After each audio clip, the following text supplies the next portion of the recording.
শেষ হলো বিসিবিতে নাজমুল হাসান পাপন যুগের অধ্যায়। মন্ত্রণালয়ে ডাকা জরুরি বোর্ড সভায় অনলাইনে যুক্ত হয়ে পদত্যাগ করেন তিনি। এরপর বোর্ড ডিরেক্টরদের সম্মতিক্রমে নতুন সভাপতি হিসেবে দায়িত্ব নেন সাবেক অধিনায়ক ও নির্বাচক ফারুক আহমেদ। এনএসসির কোটায় থাকা শূন্য পদে তাকে পরিচালক হিসেবে এনে বিসিবি সভাপতির দায়িত্ব দেওয়া হয়। এর আগে সকালে শুরু হওয়া বোর্ড মিটিংয়ে ৮ জন পরিচালক উপস্থিত ছিলেন। বিস্তারিত মাহফুজুল ইসলামের রিপোর্টে। পট পরিবর্তনের হাওয়া লাগছে দেশের ক্রিকেটে, তা ছিল অনুমেয়। তবে আইসিসির নানান নিয়ম নীতি ও আইনের বাস্তবতাকে মাথায় রেখে দেশের ক্রীড়াঙ্গনের সর্বোচ্চ মহল ছিল সাবধানী। শেষে বুধবার শেষ হলো বিসিবিতে থাকা পাপনের এক যুগের অধ্যায়।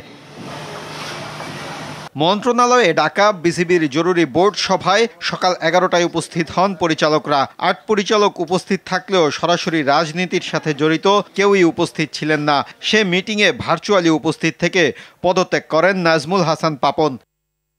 এরপরই পরিচালক পদ থেকে সদ্য পদত্যাগ করা জালাল ইউনুসের জায়গায় নতুন স্থলাভিষিক্ত করা হয় সাবেক অধিনায়ক ও নির্বাচক ফারুক আহমেদকে। শূন্য পদ পূরণ করে তাকে প্রথমে পরিচালক, পরে ডিরেক্টরদের সম্মতিক্রমে সভাপতির দায়িত্ব দেওয়া হয়। লক্ষ্য তো অনেক বড়। বাংলাদেশ প্রধান লক্ষ্য দেশের সম্মান বৃদ্ধি, উজ্জ্বল করা দেশের মুখ, প্লাস দ্য টিমকে একটা জায়গায় দেখতে চাই। তো সেক্ষেত্রে এটা তো একটা অনেক বড় একটা ব্যাপার, কীভাবে দেখবো। সো অনেক জায়গায় আমাদের কাজ করতে হবে। আপনারা জানেন যে অনেক দিন ধরে কাজ হয়েছে, হয় নাই, অনেক কোশ্চেন আছে। বাট আমাদের